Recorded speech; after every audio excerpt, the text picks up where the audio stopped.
And so I am asked to make a table of values here for the sine of 3x for these particular values. I'm going to use this web calculator, and I'm going to make sure that I am in degree mode because that's going to make a lot of difference. Sine of 3x, you will notice this means I am multiplying x by 3 and then taking the sine. And so I think on this calculator I go like this: sine 3 times, and the first one I'm doing is 0, which I think is pretty easy because that's just going to be the sine of 0. Okay, but I want to do the sine of 30 because I think something exciting is going to happen.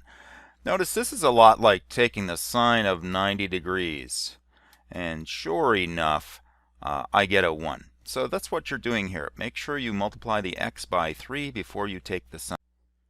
Now, once I have calculated the number of degrees and the sine of 3 times that number of degrees, what I want you to do, unless you have a good idea what's going to happen, which some of you perhaps will, I want you to go to Desmos, and before you do anything else, you need to change this to degrees so that Desmos knows you're working in degrees. Change your x values to 720 degrees. And let's change the y from -3 to +3.